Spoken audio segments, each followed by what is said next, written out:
E aí, galera do oitavo ano, minha querida galera do oitavo ano, fazer aqui um apanhado geral, uma pequena revisão da prova, a prova que tá, ó, molinha para vocês, daqui a 2 semanas. Então, o capítulo a ser estudado aqui, o capítulo que vocês devem estudar, é o capítulo que é conhecido como Conflitos da África, o último capítulo do livro 1, beleza? Último capítulo do livro 1. Aí vocês vão estudar aí conflitos na África. A gente viu caso por caso. Então, primeiro caso a ser estudado, Ruanda, genocídio em Ruanda. Vocês vão estudar, né, a característica do genocídio em Ruanda, né, o conflito entre duas etnias, Tutsi e Hutus, né, Tutsi e os Hutus, o genocídio promovido pelos Hutus contra os Tutsis, né, a herança, né, colonial sobre esse genocídio, sobre a formação desse conflito em Ruanda, né, a herança colonial belga. Então, prestar bastante atenção nisso aí, beleza? O conflito entre Tutsis e Hutus, genocídio. Entender muito bem o que significa genocídio, né, que é um massacre de uma determinada etnia, ou, né, morte em massa de uma determinada etnia, tentativa de exterminar um grupo étnico, um povo. Então, beleza, entender o genocídio em Ruanda, que aconteceu na década de 1990. Entender também, né, gente, entender a Nigéria e a ascensão de um grupo terrorista conhecido como Boko Haram, né? Estudar a Nigéria, a gente estudou muito sobre esse grupo terrorista, identificou, eu deixei para vocês um vídeo que eu explico as origens do Estado Islâmico, que é um grupo terrorista muito parecido com o Boko Haram, mas o Boko Haram é menos estudado porque a atuação dele é na África. E a gente sabe que as mortes na África são sempre mais negligenciadas do que as mortes quando acontecem no continente europeu, né, no primeiro mundo, ou nos Estados Unidos. Que mais, né? Vocês vão estudar também sobre o Sudão, né? Sobre a questão da exploração mineral, a relação da exploração mineral que acontece em países como, por exemplo, no Congo, e as guerrilhas, né? As guerras civis que acontecem dentro de alguns países, como o Congo mesmo, né? A ação dessas guerrilhas em relação ao comércio e o tráfico de minérios e exploração desses minérios, né? Estou falando aqui em particular o coltan, né, que é um minério produzido, que tem uma grande reserva desse minério no Congo, mas que, como a gente estudou nesse capítulo aí, Conflitos da África, existe uma situação muito controversa, né, que a Ruanda, um país vizinho, se destaca como grande exportador desse produto, né, do coltan, quando na verdade as reservas estão no Congo, né?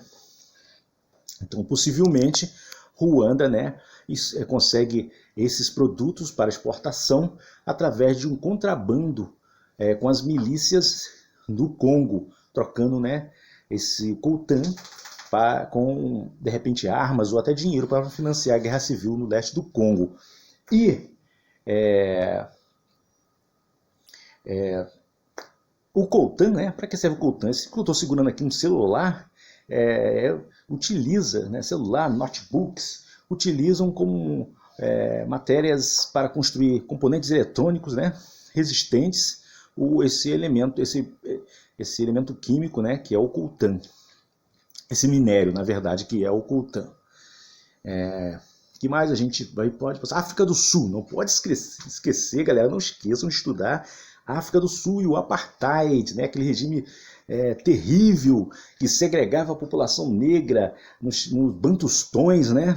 Lembra que eu errei a palavra, falei bantuzões em vez de bantustões, mas é bantustões, né? Que a população negra era reservada a uma parte do país e separada da população branca. A população negra também era alienada do acesso a uma educação de qualidade, né? As terras férteis, ou seja, da economia do país.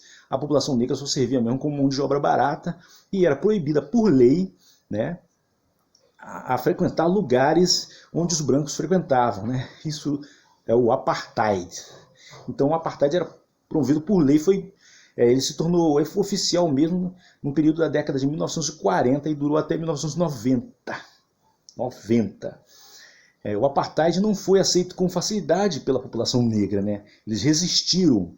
E um dos principais líderes contra o apartheid foi Nelson Mandela. Nelson Mandela, Steve Biko, entre outros, né?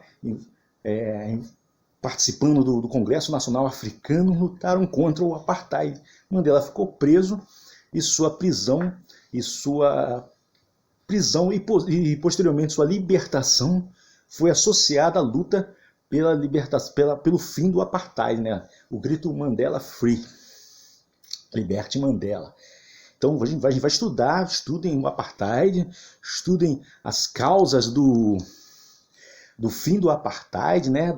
Do aumento né? A opinião pública internacional que começou a condenar o regime, que era associado às vezes até com o regime nazista, de tão cruel que esse regime é. Imagina, né? Se uma população no Brasil, por ter uma cor, né, por ser negra, como é a maioria da população brasileira, né, ou parda, ser colocada, né, apartada, né, separada da população branca, da forma que aconteceu na África do Sul. É claro que existem muitos apartheids por aí, até mesmo no Brasil, né? Os apartheids institucionais, os apartheids velados, né?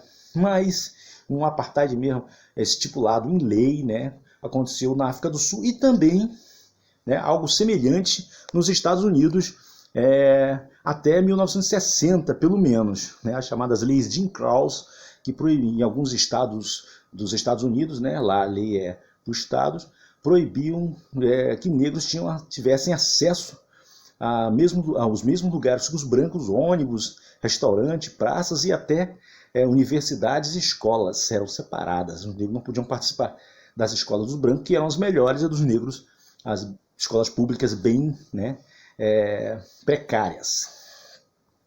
É isso aí, gente. Então vamos estudar apartheid, Ruanda, Nigéria, a guerra civil no Sudão. Tanto na Nigéria como no Sudão, as diferenças étnicas são fundamentais para a existência desses conflitos, as diferenças econômicas também, né?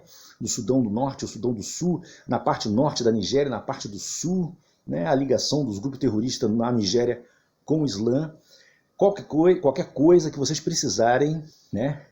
Podem me chamar no privado, me chamem no privado, beleza? Eu estou aqui com vocês nessa jornada, né? Enquanto a gente estiver nessa jornada, estamos juntos, beleza? Podem contar comigo.